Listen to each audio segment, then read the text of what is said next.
vlogs, quick turbo thought. So this is the thought is that only poor people buy luxury goods. So only poor people buy iPhone Pros, you know, BMW 3 Series, etc. Right?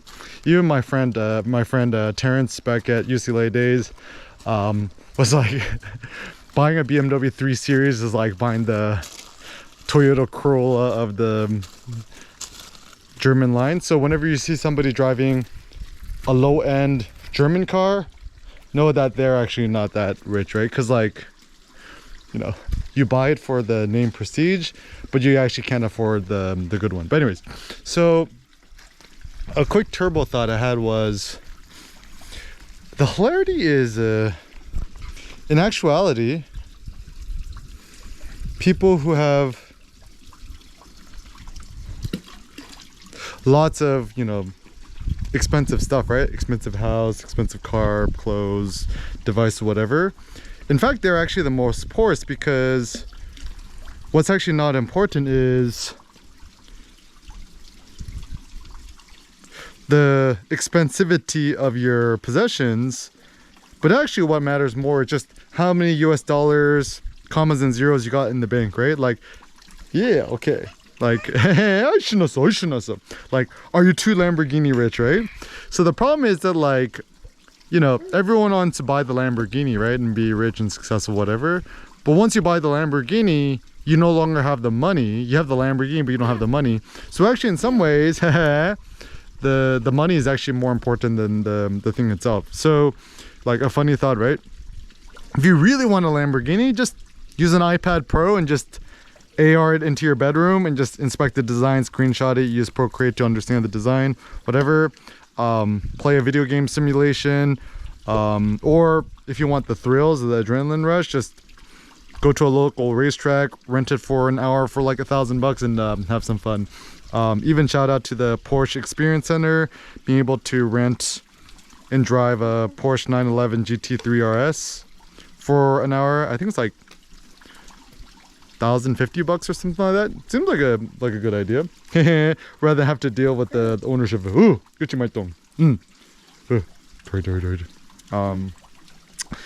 and so it's funny because it's not really like net worth. The problem with net worth is that you just take all of your possessions and you just kind of tally it up. I think even Nassim Taleb says something that's like, if you're really, really rich, you're not going to tally up all your possessions. Like, really, really rich people, you're not actually quite sure how much money you got, right? Yeah. So ultimately, for me, like, the reason why I am reticent to spend money on expensive stuff is that, like, I actually like having cash in the bank more as, like, protection and armor. 오! 큰 돌멩이 찾았네. 던져봐. 호퉁! 헤헤. 그치 말똥. So, and you know, actually, like, culturally speaking, right, I think actually this is one of the good things about Singaporeans. They're actually very 멀리 던져. They're very comfortable talking about money openly, like how much money or you earn a week or have saved up and stuff like that. And actually a funny thing that I've discovered is people are just like curious, like, how do you earn money or how much money do you earn in a year? But no one ever asks how much money do you have saved in the bank. That's actually, or like how many Bitcoin do you own, right?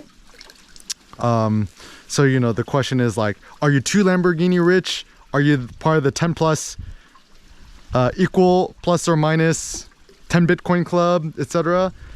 Should be a greater thing. And actually the reason I like to accumulate and hoard Bitcoin too is that like the question is, would you trade a Bitcoin for a Tesla or a Lamborghini? I actually personally wouldn't, because it's more fun and thrilling to own the Bitcoin and just kind of like see it go up and down, and then it's kind of more of a fun promise of the future that, who knows, maybe one day in the future a Bitcoin is going to be worth $7 million or $100 million or $1 billion. You never know, right? Or it might go to zero, right? There's some people who are like, what is the worth of a Bitcoin? One Bitcoin is equal to one Bitcoin, right? It's actually not worth fiat currency. Yeah, oh, badam. Woo! Badam.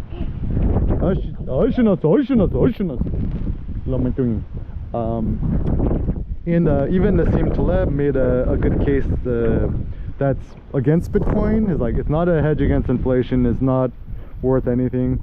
And yeah, and I think you know, so whatever. But I'm just following my gut instinct, I think, still for now.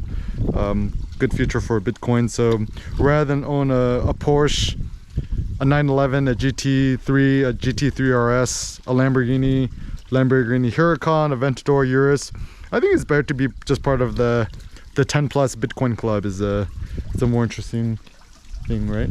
But anyways, and the funny thing too, even if you buy like a basic car or a used car, let's say it's like $20,000 to $30,000. Whoa, mega, whoa, mega 돌멩이. 예, 자, 오케이, 던져봐. 오케이, 던져봐. 호추, mega splashy.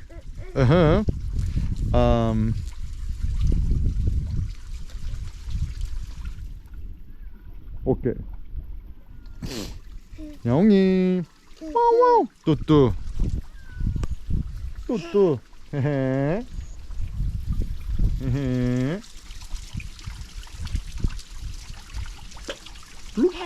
헤헤.